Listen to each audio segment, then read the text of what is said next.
In this tutorial, we will show you how to set up Sku Fetch to list to eBay without API access using eBay File Exchange.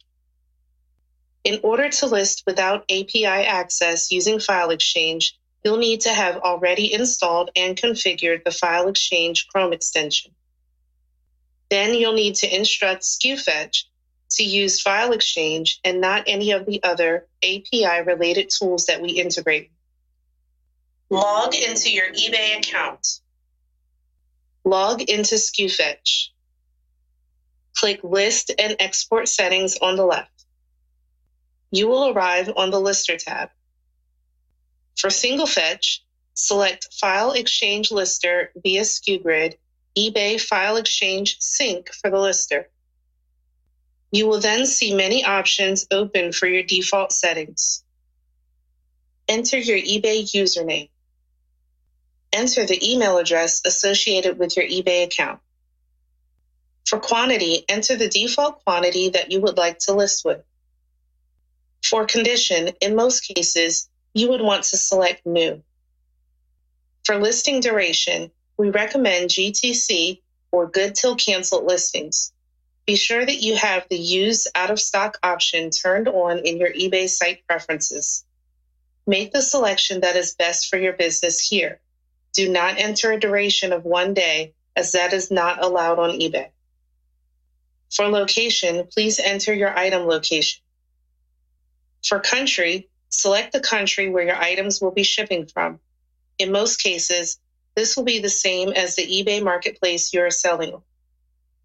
Next, type or paste in your payment profile name from your business policies that you want to use by default.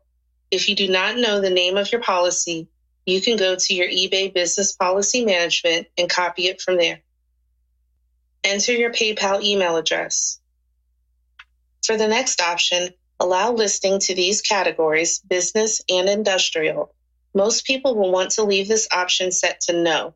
Listing to these categories often incurs much higher insertion fees, but if you prefer to list to these categories, you can set it to yes.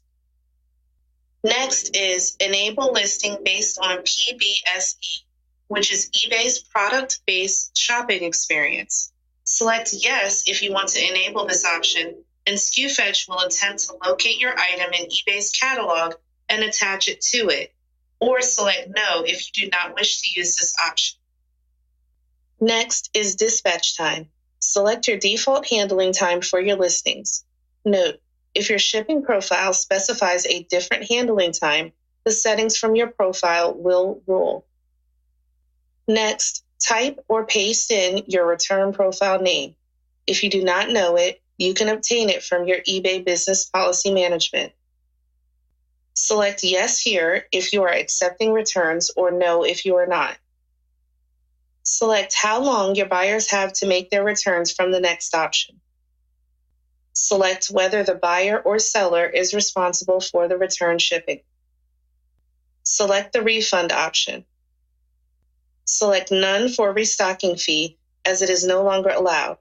Note, any return settings will be overruled by your return policy that you entered previously. Next, enter the postal code for your item location. Select Yes or No to add global shipping to your items if available.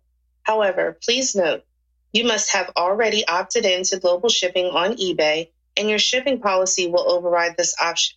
So be sure to set global shipping or not to include global shipping within your shipping policy on eBay first. For shipping type, choose flat. This should also be specified in your eBay shipping policy. Next, type or paste in your shipping profile name. If you do not know it, you can copy it from your eBay Business Policy Management. Next, fill in your default shipping method. Please note, any options that you set here for shipping will be overruled by your shipping policy that you entered above. Repeat the process for batch fetch and big product fetch lister settings. Once done, click Save. You will see an alert just above your Save button that states Sending to Extensions. Enabled is success. The page will refresh, and at the top of the screen, it will state that you are using File Exchange Lister and which eBay account you're listing to. You've successfully configured your Lister settings to list without eBay API using File Exchange. Thanks for watching. We'll see you in the next video.